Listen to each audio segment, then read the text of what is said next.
समझ में आ गया है। अब आगे की कुछ बातें हैं, एक स्प्रे हम कैसा करें, दूसरा फर्टिलाइज़र हम क्या लें, तीसरा जो 5x1.5 पर हम कॉटन की खेती कर रहे हैं इसके पौधे का डिज़ाइन कैसा करें, ये महत्वपूर्ण है। ये तीन चीज़ें तीनों के तीनों अपने आप में महत्वपूर्ण हैं, जो आपका पैसा बचाएगी, बोल की संख्या बढ़ाएगी और शेडिंग होने से फूल और बोल को टिकाएगी। तो अभी मैं आपको मेन बात दिखाने जा रहा हूँ कि पौधे के स्ट्रक्चर की डिज़ाइन कैसे बनाएं। अगर ये स्ट्रक्चर हम बनाना सीख गए, इसमें थोड़ा सा लेबर लगेगा या खुद का इन्वॉल्वमेंट लगेगा, ये हम करना चालू कर दें तो पौधे का टखना हम मोटा कर सकते हैं और मोटे टखने पर फूल और बोल ज़्यादा मात्रा में टिकेंगे। और हमने ऑलरेडी 7 फीट पर गैप लिया है लाइन से लाइन का, तो जो पौधा हाइट में बड़ा हो रहा है, अभी होता क्या है, पौधे की हाइट 7 फीट है और सूर्य हमारे हिंदुस्तान में दक्षिणायन चलता है। अगर आप 12 बजे खड़े हो धूप में बाहर, तो आपके सीधे टॉल पर सूर्य नहीं रहता है, थोड़ा सा दक्षिण तरफ रहता है, ऐसे कान पे रहता है, हल्की सी परछाई बनती है उत्तर की दिशा में। मालूम है आप लोगों को? हाँ, जिनको नहीं मालूम हो कल प्रैक्टिकल करके देखो। तो ये जब सूर्य चलता है तो सूर्य भगवान ऐसे चलते हैं, तिरछे तिरछे तिरछे तिरछे, ठीक है, ठीक है। जब 12 बजे आते हैं तो ये जब निकलते हैं तो इसकी परछाई आती है यहाँ तक, मतलब इस पौधे को यहाँ पर सूर्य की रोशनी मिलती रहती है जब तक ये बड़ा हो रहा है। इसलिए हमने 7 फीट का डिस्टेंस लिया है। पहला कॉन्सेप्ट कि 7 फीट क्यों, पौधे की हाइट जितनी लेनी है उससे 1.5 गुना लेंगे तो नीचे तक रोशनी आएगी हमारे सूर्य के बहने से। अब ऑफिशियली इसकी ब्रांच भी आएगी, इसकी भी ब्रांच आएगी, तो ये ब्रांच एक दूसरे में घुस करके भी थोड़ी सी रोशनी नीचे तक जाए, इसलिए हमें 7 फीट का ग्राफ लेना चाहिए कपास की खेती में। ग्राफ एक बात हुई कि 7 फीट का लेना चाहिए। दूसरी बात है कि हमें पौधों में बोल की संख्या स्ट्रॉन्ग पौधा बनाकर करना पड़ेगा। इसके लिए हमें पौधे की टॉपिंग करना पड़ेगी, ऊपर से मत्था तोड़ना पड़ेगा, ब्रांचों को तोड़ना पड़ेगा, तो पौधे का टखना तना मोटा बनेगा। अगर मोटा टखना तना है तो पौधा नीचे से जाइलम फोएम के द्वारा भोजन अच्छे से उठाएगा। अभी जो हमारा कपास का पौधा है इसकी हाइट 2 फीट 45 दिन अगर होती है तो हमें इसका सिर तोड़ना है। हेलो, पौधे की डिज़ाइन कैसे बनेगी वो मैं बताना चाह रहा हूँ आप लोगों को। सबका एक समान सिर तोड़ना है। 40 से 45 दिन, जिन खेतों में उठाव अच्छा है, स्पीड अच्छी है, वो शायद 35 से 40 दिन में 2 फीट की हाइट पे जाएंगे, 45 दिन आखिरी 2 फीट की हाइट पे जाएंगे। जिन खेतों का उठाव कम है वो 50 दिन में 2 फीट की हाइट पे जाएंगे। तो 2 फीट पे पहला टॉपिंग, अभी यहाँ से 4 ब्रांचें हमें चाहिए।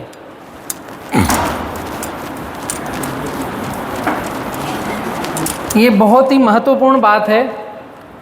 45 दिन 2 फीट, अभी यहाँ पर आई 4 ब्रांचें।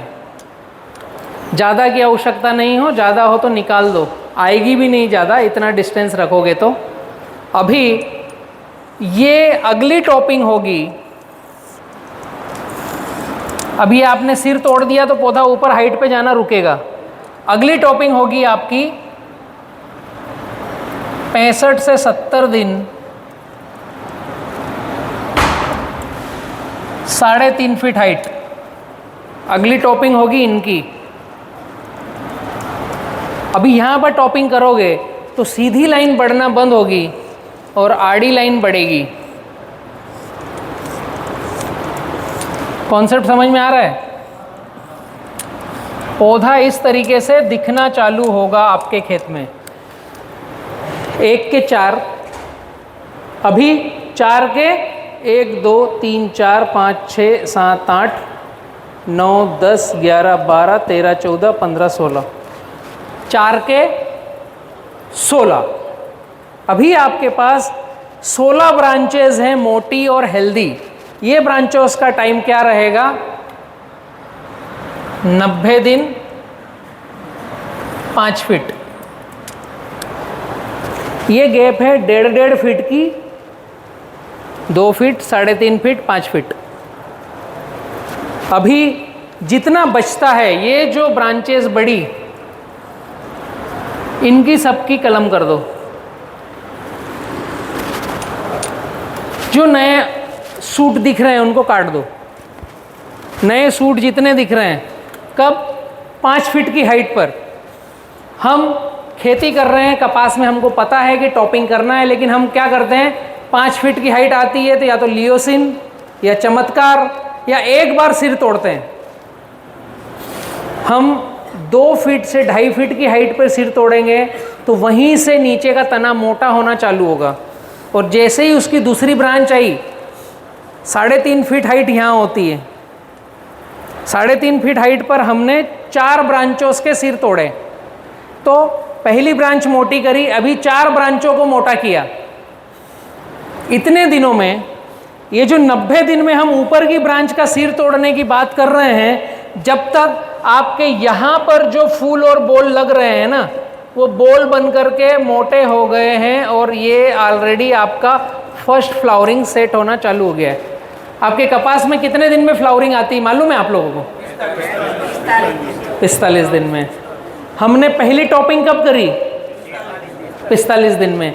ये जैसे 45 दिन की उम्र में पौधा फ्लावरिंग की तरफ टर्न होता है, और हमने उसकी वेजिटेटिव ग्रोथ को बोला रुक जा भाई, आराम कर, दिशा बदल, हाँ सीधे भागना रुक, थोड़ा जल्दी चल रहा है। हमने उसकी 45 दिन में दिशा बदली, तो एक तो ब्रांच पे गया, दूसरा जो फ्लावरिंग आ रही थी उसकी तेजी हो गई। हमें कोई भी फ्लावरिंग वाली दवाई डालने की आवश्यकता की बजाय, ये जो अच्छी कंपनियां हैं ना, पोस्टर में 2-2 बोल की लड़ी बताते हैं। पोस्टर देखते हैं ना अपन, 2-2 बोल 2-2 बोल। अगर ये 45 दिन में तोड़ोगे तो यहाँ भी 2-2 बोल की लड़ियाँ दिखेगी, क्योंकि उसकी वेजिटेटिव ग्रोथ को रोकी आपने और रिप्रेजेंटेटिव ग्रोथ पे कन्वर्ट कर दिया। ऑलरेडी खुद ही वो उस तरफ जा रहा है और आपने उसको सपोर्ट कर दिया, पूरे तरीके से जा, तो यहाँ पर बोल बनना चालू हो जाएंगे। 45 दिन में फ्लावरिंग आएगी जो सेट होगी, अगले 90 दिन में आपको यहाँ बोल की संख्या दिखेगी, साइज मिल जाएगा। अब 90 दिन में इसकी हाइट वहां तक गई, पर नीचे साइज बन गया, पत्ते हरे हैं और 7 फीट का गैप है और नीचे तक धूप जा रही है, तो आपको नीचे का पूरा माल मिलेगा। ये छोटा सा साइंस है। इस तरीके से अगर पौधे को डिजाइन करोगे तो पौधा बरगद के समान दिखता है। अभी आपकी ब्रांच की संख्या 1, 2, 3, 4, 5, 6, 7, 8, 9, 10, 11, 12, 13, 14, 15, 16। लास्ट में 90 दिन में 16 को तोड़ा आपने, उसके पहले 17, 18, 19, 20, ये भी है ना, 20 भी तो है, टोटल 4 वो भी बची, तो ये 4 में तो बोल बन चुके हैं।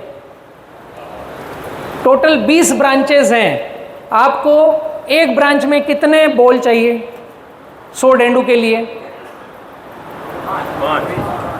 5 ही चाहिए ना। तो ये 5 डेंडू जिस तरीके से आप ब्रांच की डिज़ाइन करोगे, उसमें बहुत ही सुपीरियर प्रीमियम तरीके से 5 डेंडू आते हैं, और हेल्दी और मोटे डेंडू रहते हैं। सोहन भाई चालू ही रहने दो, अपन लाइट का इंतज़ार नहीं करेंगे। आप लोग अच्छा है अपने मोबाइल का प्रयोग कर लीजिए, चालू कर दीजिए। तो जब हम इस तरीके से स्ट्रक्चर बनाते हैं बरगद के जैसा, तो एक ब्रांच में मुझे केवल 5 डेंडू चाहिए, और आपको लगता है कि आप जिस तरीके से खेती करते हो एक ब्रांच में 5 डेंडू नहीं ला सकते? बहुत इजी प्रोग्राम है, बहुत इजी प्रोग्राम है। और जब मोटी ब्रांच का डेंडू बनेगा तो वो लगभग 5 ग्राम, 4 ग्राम, 5 ग्राम का एक डेंडू का कपास का वजन निकलता है।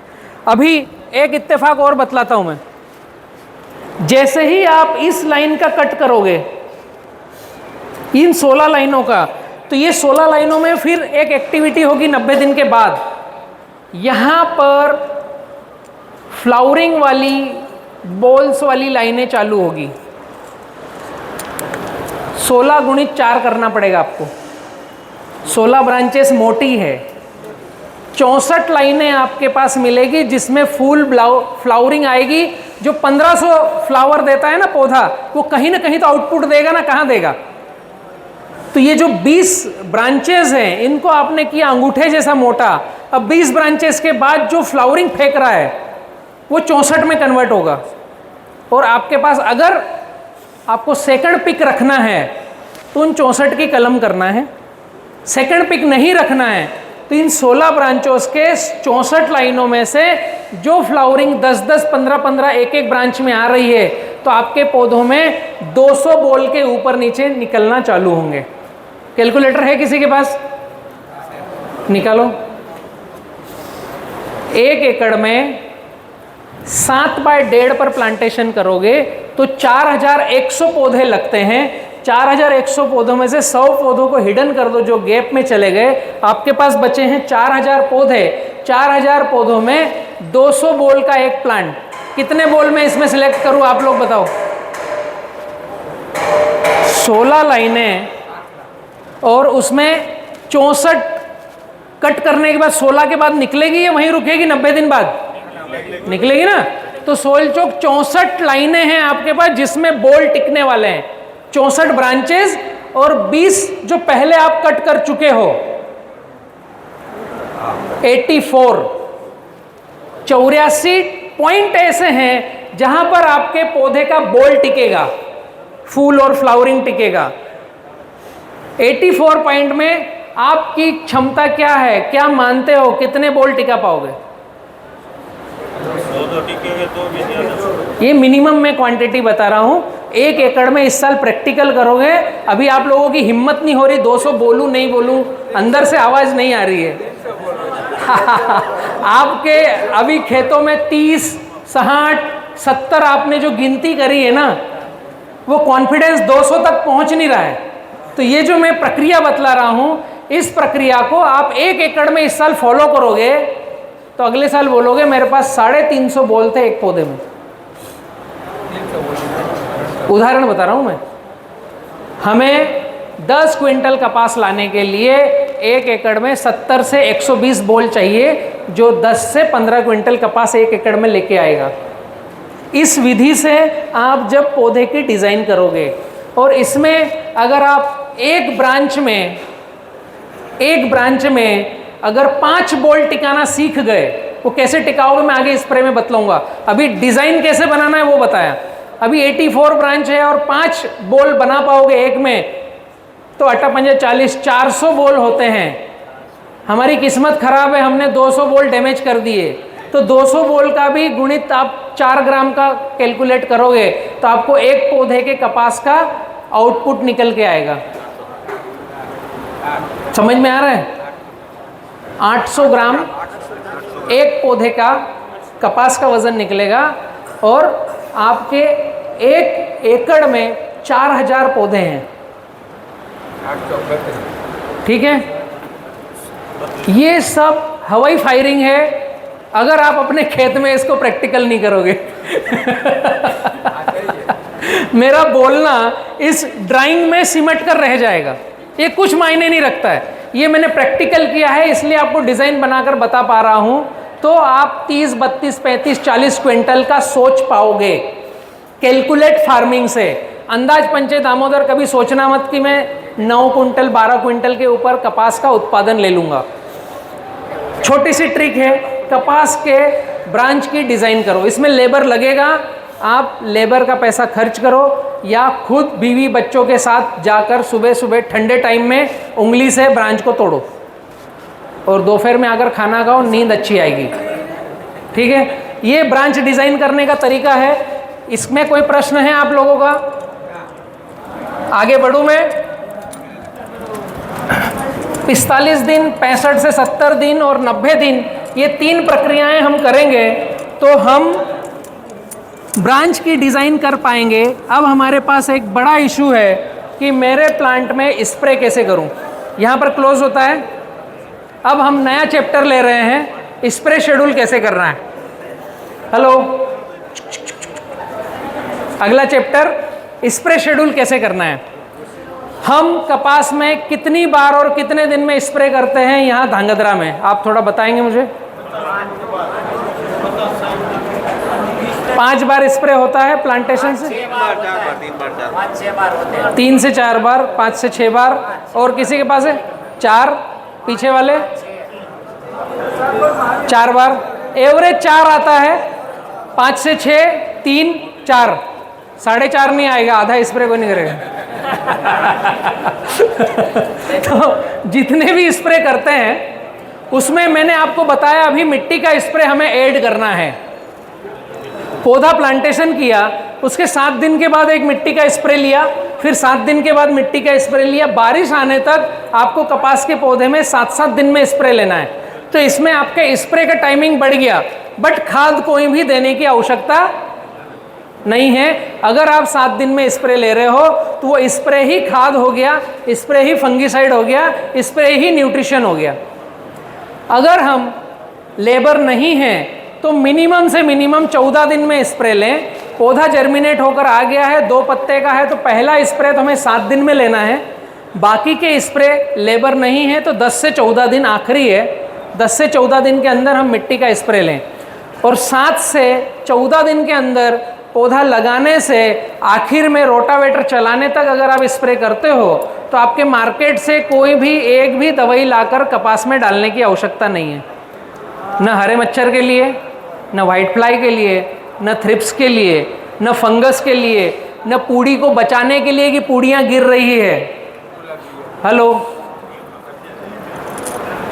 नहीं समझ में आ रहा है?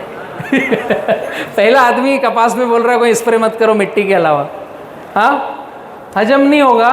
कोशिश करो एक आध प्लाट अपना जो भी करते हो उसमें एक प्लाट ऐसे जिगरा पे हाथ रख के अब मैं स्प्रे नहीं करूँगा, केवल मिट्टी का स्प्रे करूँगा, इमिडाक्लोपिड नहीं लाऊंगा, ऐसा थोड़ा कॉन्फिडेंस जगाओ। इस साल करोगे, अगले साल दवाइयाँ खेत में लाना बंद कर दोगे। मैं राइटिंग दे के जाऊँगा आप लोगों को। बट खुद प्रैक्टिकल करोगे जब, संभव कब है? जब खुद करोगे। काका ने प्रैक्टिकल किया। काका कितनी दूर से आए पता है? 225 किलोमीटर से आए हैं। केवल आकर मेरे को मिले, भैया मैंने आज आपका चेहरा देख लिया, मिल लिया, मेरा आना सार्थक हो गया। क्योंकि सब यूट्यूब पर देख रखा है इन्होंने मुझे किसान पाठशाला में। आप में से और भी काफ़ी मित्र होंगे जो भट्टी खाद बना रहे हैं, जो मिट्टी का स्प्रे कर रहे हैं। मिट्टी का स्प्रे किसने किसने काम में लिया अभी? एक यहाँ पर है, एक यहाँ पर है, एक पीछे कोई सोच रहा है उठा लूँ वापस नीचे कर दूँ। तो बताने में कोई दिक्कत नहीं है। मिट्टी का स्प्रे काम में लो, दूसरी दवाइयाँ बंद हो जाएगी। अभी एक विषय बचता है आपका खाद का। स्प्रे चैप्टर खत्म, समझ में आया? अभी अगला चैप्टर है खाद हम कपास में जो डाल रहे हैं। स्प्रे में कोई कन्फ्यूजन है? हरे मच्छर के लिए एमिडा लाऊं, वाइट फ्लाई के लिए पाउडर लेके आऊं, थ्रिप्स के लिए कौन सी मोनो लेके आऊं, इन सबको निकाल कर मैंने मिट्टी के स्प्रे में डाल दिया एक ही जगह। सॉरी, गुलाबी ईड़ आएगी नहीं, आई तो वो नुकसान करेगी नहीं अगर आप 7-7 दिन में मिट्टी का स्प्रे करते रहोगे। आप दुनिया की कोई सी भी दवाई डाल लो, गुलाबी ईड़ आ रही ना, रोक पा रहे हैं? एक बार मिट्टी का स्प्रे करके देखो, 80 से 90% नुकसान से बच जाओगे। प्रकृति है, जो वायरस फैल चुका है 5-10% असर दिखाएगा, बट हमारे जेब का पैसा जाएगा नहीं। कॉन्सेप्ट समझ में आ गया? अभी खाद हमें डालना है पौधों में। आप लोग कपास रहे तब तक 7 दिन में करें ना सर? हाँ, कपास रहे जब तक, अगर 7 दिन में करते हो। अच्छा प्रश्न पूछा है। कपास रहने तक अगर हर 7 दिन में स्प्रे करें क्या? अगर मिट्टी का स्प्रे लगाने से 7 दिन के बाद हर 7 दिन में करते हो तो आपको कोई भी तरह का खाद डालने की आवश्यकता नहीं है। और इस तरह का ग्राफ बनाते हो तो मेरे से राइटिंग में ले लेना, 22 से 25 क्विंटल 1 एकड़ का कपास निकालोगे आप। हर 7 दिन में मिट्टी का स्प्रे, कोई खाद नहीं, इस तरह का ब्रांच की टॉपिंग करना। नीचे से पानी प्रबंधन सही होना चाहिए। अगर पीएच और TDS गड़बड़ है, जैसे किसी मित्र ने एक ने पूछा था कि सल्फ्यूरिक एसिड दे सकते हैं क्या, जैसे यहाँ पर बताया था कि TDS 2000 है, 1500 है, तो आपको 7 दिन में 1 लीटर सल्फ्यूरिक एसिड ड्रिप से 1 एकड़ पे छोड़ना है। तो पोटास का काम करेगा, पोटेशियम का काम करेगा, सल्फर का काम करेगा, सल्फेट का काम करेगा। फ्लड पानी देता है तो उसके फ्लड पानी दे रहे हो तो आप 200 लीटर के ड्रम में 2 लीटर सल्फ्यूरिक एसिड घोल करके नीचे से कोक बना दो, और जो फ्लड पानी आपका जा रहा है उसमें रख दो। धीरे धीरे से वो पानी के साथ सल्फ्यूरिक एसिड ज़मीन में जाता रहेगा, तो आपकी ज़मीन में सल्फ्यूरिक ट्रीटमेंट हो जाएगा। सिंपल सा इलाज है, हमें कपास की खेती करना है। अभी मिट्टी का स्प्रे, आप अनार की खेती करते हो? कुछ लोग हैं, हाँ, अनार की खेती, वेजिटेबल की खेती, मिर्च की खेती, तुअर की खेती, सोयाबीन की खेती, मूंगफली की खेती, सब में मिट्टी का स्प्रे काम में आता है। सोचना नहीं कि केवल कपास का प्रवचन था तो उसी में हमने गुरु मंत्र लिया है। यही थ्योरी हमें तुअर में भी काम में आएगी, आपके अनार में तेलिया नहीं आएगा, महुआ मक्खी थ्रिप्स नहीं आएगी, अनार में काफ़ी थ्रिप्स रहती है। तो स्प्रे मतलब मिट्टी का स्प्रे। अभी हम आ रहे हैं खाद का शेड्यूल। आप फर्टिलाइज़र कितना डालते हो 1 एकड़ पे, किस तरीके से डालते हो कपास में? 1 बोरी DAP पूरे 1 सीजन की, 2 थैली यूरिया, पोटास डालता है, कोई नहीं डालता है। पोटास पीछे वाले को ही डालते हैं कपास में। हेलो, क्या नहीं जानते ही नहीं? जानते डालते नहीं? अच्छा, कपास और पोटास ऐसा रिलेशन क्यों द्वंद्वता में रखा है? नहीं बताना, डालना नहीं, ऐसा क्यों सोच रहे हो? ये डाल के देखा नहीं, क्या है, महंगा आता है। अभी 3 चीज़ों का आपको विकल्प पता होना चाहिए क्या है। तो आप NPK, ये हमको मालूम होना चाहिए क्या है, तो किसी भी फसल में हम किस तरीके से उपयोग करेंगे। थोड़ा सा फर्टिलाइज़र का पार्ट है, पौधे को भी भोजन लगती है, हमें भी भूख लग रही है, जल्दी जाएंगे, थोड़ा सा रुकना पड़ेगा, कपास के लिए भोजन समझना पड़ेगा। NPK, nitrogen, phosphorus, potassium, urea, DAP, potash, सरल भाषा में, ठीक है। किसी भी पौधे में, पौधे का जब बढ़वार होता है तो ये फर्स्ट पार्ट है, उसमें NPK तीनों बराबर लगते हैं। पौधे की प्लांटेशन करी, बढ़वार हो रही है, तो NPK तीनों बराबर लगते हैं पहली अवस्था में। दूसरी अवस्था में वो बढ़वार के साथ रिप्रेजेंटेटिव ग्रोथ पे गया। हेलो, बढ़वार के साथ हमने टॉपिंग करी 45 दिन में, पौधा प्लांटेशन से 45 दिन तक NPK तीनों बराबर चाहता है। हम दे या न दे वो हमारी प्रॉब्लम है, बतलाता हूँ मैं। हमारे फूल शेडिंग होते हैं, गिरते हैं, 1500 फ्लावरिंग आती है एक पौधे में, 50 बचते नहीं हैं। ये कॉम्बिनेशन नहीं किया तो ये हाल होगा। तने की मोटाई नहीं बढ़े करी तो यही हाल होगा। फंगस खेत में, पत्तों में, बोल में ज़्यादा आएगी। अगर पोटास नहीं दिया तो हर साल फंगस आती रहेगी। इनका काम और टाइमिंग और चीज़ समझना जरूरी है। NPK पौधे की पूर्ण ग्रोथ के लिए, वेजिटेटिव ग्रोथ में नाइट्रोजन और बाकी सपोर्टर है, और रिप्रेजेंटेटिव ग्रोथ में P और K है। सेकेंड नंबर पे P और K है। और थर्ड नंबर, जब बोल बन चुके हैं और अब ये बस्टिंग होने वाले हैं,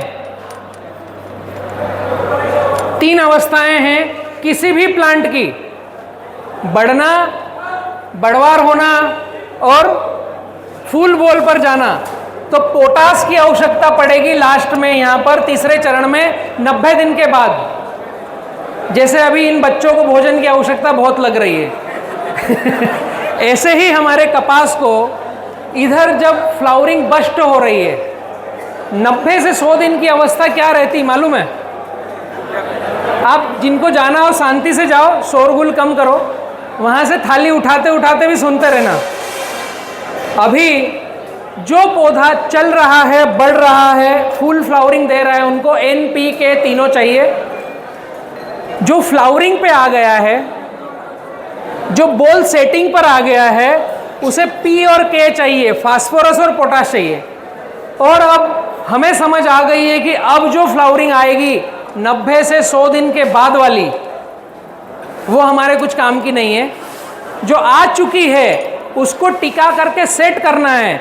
मतलब 100 से 120 दिन का पीरियड, 3 से 4 महीने वाला पीरियड, तीसरा महीना खत्म हो गया, चौथे महीने में हम चल रहे हैं, 3.5 महीने वाला पीरियड, इसके बाद केवल पोटाश की आवश्यकता है, ताकि जो फ्लावरिंग आ चुकी है, जो फूल बन चुके हैं, जो बॉल बन चुके हैं, उनमें भरण हो, उनमें वजन बढ़े, उनमें ज़्यादा से ज़्यादा नीचे से भोजन उठा करके प्लांट तक मिलने की क्षमता है, और पौधा रोगों से लड़ने की क्षमता कम से कम करे। कॉन्सेप्ट समझ में आया? 3 चरण है। डालना कितना है? जितना जेब में पैसा है। वो हर एक की आइडियोलॉजी अलग अलग होगी। किसी का बजट 1 एकड़ में 10,000 खर्च करने का, उतना डाले। किसी का बजट 25,000 खर्चा करने का, उतना डाले। रिजल्ट थोड़ा सा चेंज होगा, बट बहुत ज़्यादा बदलेगा नहीं, थोड़ा सा चेंज होगा। बट आपको सीक्वेंस ध्यान रखना है कि बचपने से 45-50 दिन तक NPK तीनों देना है, 45-50 दिन से 90 दिन तक P और K देना है, 90 दिन से 120 दिन तक, 100 से 120 दिन तक केवल K देना है। 120 दिन के बाद कोई खाद नहीं देना है। मात्रा जितना आपका बजट, आपका जेब गवाही दे उतना। ड्रिप है तो slow per day irrigation, per day fertigation में देना है। ड्रिप नहीं है तो भट्टी खाद बनाकर देना है। कॉन्सेप्ट समझ में आया? अभी ये मत बोलना है कि कपास में मैंने 2 बोरी डाल दी, पिछले साल 3 बोरी डाली थी, पड़ोसी ने 4 डाली थी तो मैंने 4.5 कर दी। कैलकुलेट फार्मिंग करना है। एक, मेरा बजट कितना है, दूसरा टाइमिंग कौन सी है, तो क्या डालना है। समझ में आ गया? फर्टिलाइजर किसी का प्रश्न है? कोई नहीं है?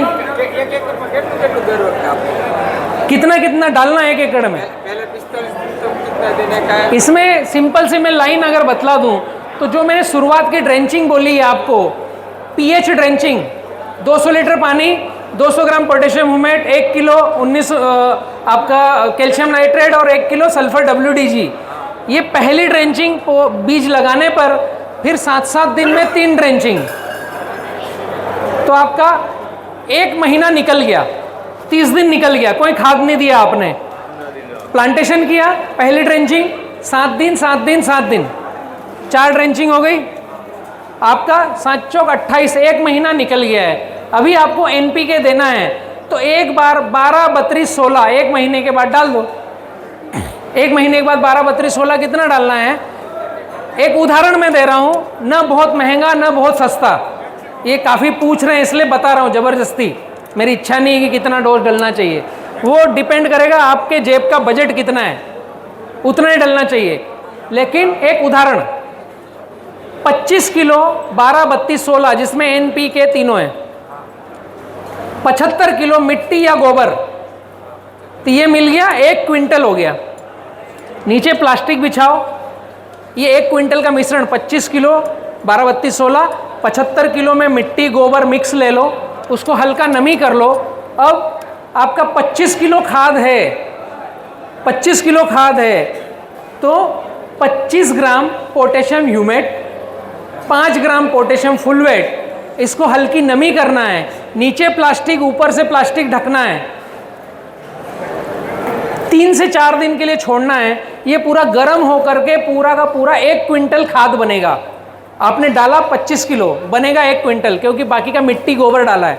वो पूरा उसका सरफेक्टेंट तोड़ करके उस मिट्टी में मिक्स होगा। फिर 3 से 4 दिन बाद प्लास्टिक हटाओ, शाम को उसको अल्टी पल्टी कर दो, कल्टी कर दो, रात भर उसको हवा को निकलने दो, सवेरे फिर उसमें हल्की नमी कर दो, प्लास्टिक ढक दो। अगले 3 दिन बाद ये भट्टी खाद बन के रेडी हो गया, इसको बोलते हैं भट्टी खाद। गर्म होगा, जो 12-32-16 डाला वो खेत में जाकर के जो लगेगा 28 दिन 25 दिन 26 दिन में, उसके ऊपर मिट्टी डालोगे, पानी जाएगा, तब वो दाना टूटेगा, वरना वैसा ही पड़ा हुआ दिखेगा। उसकी बजाय आपने मिट्टी में यहाँ लेपन करके 7 दिन में पूरे दानों को फोड़ दिया। अब आपका ये 7 दिन बाद 1 क्विंटल खाद बना 25 किलो की बजाय। अब ये 100% पूरा का पूरा लगेगा। 1 एकड़ में 1 महीने के बाद ये खाद डालना है। ड्रिप से हो या फ्लड से हो, दिमागी मत लड़ाओ। स्प्रे मिट्टी का किया, 25 किलो भट्टी खाद डाला। फिर अगर लग रहा है कि पौधे की ग्रोथ कम है तो डालो 15 दिन बाद, नहीं लग रहा है तो डालने की आवश्यकता नहीं। मिट्टी का स्प्रे आप कर रहे हो, 28 से 30 दिन बाद लग रहा है पौधे की ग्रोथ कम है तो एक बार फिर डाल दिया, वरना डालने की आवश्यकता नहीं है। डिपेंड करेगा आप मिट्टी का स्प्रे कैसे कर रहे हो, डिपेंड करेगा आप पानी किस तरीके से दे रहे हो, डिपेंड करेगा आपने पहली 4 पीएच ड्रेंचिंग लगाई क्या। पौधे की डिज़ाइन होती है उसके जीनोम अंदर डेवलप होने से। तो पौधा जब उठता है और चलकर जगकर भगता है तो 7-7 दिन में उसको 3 ड्रेंचिंग मिल गई तो वो पौधा अपने जीवन का पूरा एफर्ट लगा देता है। और जैसे ही 1 महीने के बाद बारिश आती है और पौधा आपका रेडी है भागने के लिए, तो उस समय वो अपनी रूट फुल स्पीड से भेजता है। तो मिट्टी में ही अथाह न्यूट्रिशन है। जब बारिश में कपास का पौधा अपनी रूट को बहुत ज़्यादा नीचे डीप और लंबा चौड़ा फैलाता है तो आपको खाद डालने की ज़रूरत पड़ती नहीं, पौधा भागता है, उसको रोकना पड़ता है। अगर शुरुआत की 4 ड्रेंचिंग आपकी सही टाइमिंग पे हुई तो बारिश आने के बाद पौधा खुद ही भागता है। बारिश में किसी प्लांट को खाद देने की आवश्यकता नहीं, अपने आप भागता है।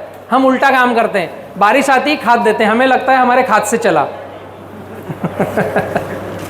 वो बारिश से चलता है, वो हमारे खाद से नहीं चलता है। हमारा खाद तो गया, अब 10, 15, 20 दिन में लगना चालू होगा, फिर देखेगा पीएच क्या है, फिर सोचेगा कार्बन % क्या है, फिर पौधा उठाएगा।